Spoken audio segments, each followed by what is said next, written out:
to ask you a question on the point on trauma. Any of you guys actually have any mental illnesses or stories you would like to share before we close off? I think I do have an experience. I was sexually abused when I was grade 6 and I don't remember if it's grade 6 or 7 then. And it was actually not a difficult situation by that time, but as I grew, I was regretting, and I always felt unworthy, and I didn't tell anyone until last year, because I was afraid of how I would approach a parent and tell them like, no, I went through such thing, and this is what happened. Until today, my own parents do not know that I was sexually abused, because I'm afraid of judgment. I'm afraid of how they will think, what they will think of me and such things. So I actually just told probably two of my friends and two of my cousins. They know, but till today my parents don't know, because it's difficult for me to open up to them. It's difficult for me to tell them that this is what happened, because they do not know. They wouldn't. I just feel like they wouldn't understand me. And yeah. Right. For me, I personally went through miscarriage, and then yes, I carried the baby for 9 months, and then on the day of delivery is when I find out that the baby is no longer there, and so it was actually painful, because knowing that the baby is no longer there and I have to give normal birth, like as normal, like as you go through the labor pains, and it took like 3 days for my labor pains. But while I still know that the baby is no longer there, so it was a bit it was very painful. And then after delivering, it was not easy for me to cope with it, because the image was still there of giving birth and of the baby, it's like you're seeing someone dead, someone that is fully formed and all that. So it's just like you're seeing someone that is dead, yes. So it took me it was not easy. I used to cry every day. And then my mom. So for someone, what I think it's when you're going through a situation, you try to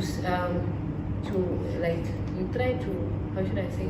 You want people to understand you, or people to feel the way you are feeling, but then that's not the way it is. For them, they think that you should be strong, and you should be move on with life, and that's what the advice they always give me. They know everything happened and all that, everyone knows, but it's not that way. So it took me about 5 months. So I used to cry every day until I went to a psychologist. Then they spoke to me. Then they even advised me to cry and cry, because they said it's the way of me, letting go. So then from there, it took me 5 months. I used to cry every day. Imagine crying for 5 months every day. And so after now, it's when is that? It's about 2 years ago. Yes. So it's then now at this moment as I'm talking, it's something normal for me. Sometimes I even think of it, but then I don't feel that, because I've told myself that no, it has happened and it was part of my life. So there's nothing I can do about it. So that's one of the experiences that I went through. Talking from a guy's perspective, I would say my experience was not really. Let me say my mental health was drained.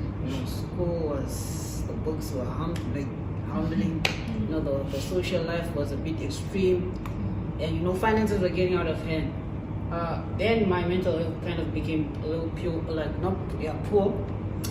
I would say that my energy got drained. Family started saying that those guys are not acting the same, or my friends could see that I would not want to hang out for days. If they called me, I would switch off my phone or make an excuse. But going through that experience, I wouldn't say it was really draining. It was really draining. The curtains are dark. you're in a dark place, you really don't want to feel with anyone. And with a guy, you know, we don't open up.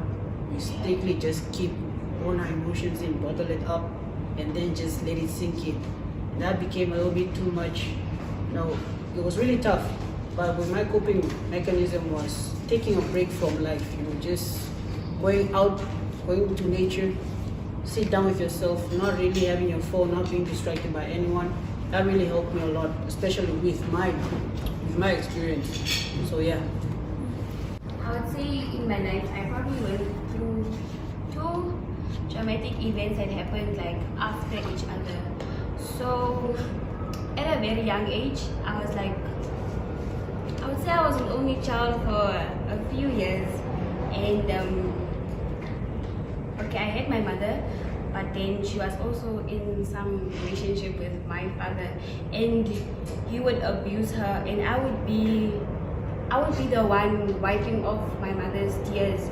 So yeah, we moved away from him, fine, because I was a child to a single mother. She had to work a job, like irregular jobs, and I remember she had night shifts, so she would go leave me at this other woman's house, and I would sleep there, and she'd come get me in the morning.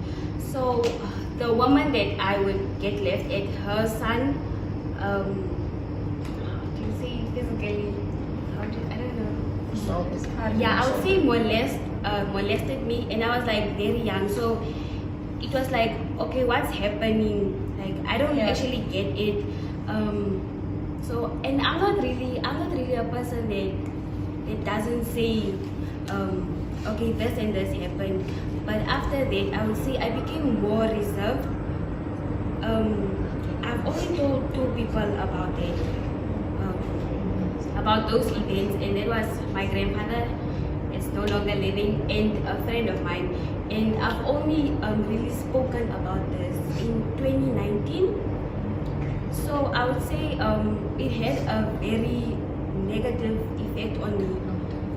I can't say things without crying now. I'm very emotional. I don't respond well to physical touch, although I yearn for it. When I get it, I'm like, okay, I'm enjoying this. But then I remember, okay, once I was uncomfortable about this, so I can't really enjoy this moment. So it had like a really, really negative effect on me, and I'd say it changed my whole personality, like everything. And I was very young, like I would say I didn't know what was happening to me. On the topic of people don't know what they are going through, like only when people started talking about, okay, but when somebody touches you and you don't want to be touched, that's actually molesting someone. That's only when I realized, oh, I actually went through this, you know. Yeah. I also have a very bad experience that I went through. At a very, very young age, I lost my father. He passed away, and it was now only my mother and I, and my sister as well. And I was super, super close with my dad.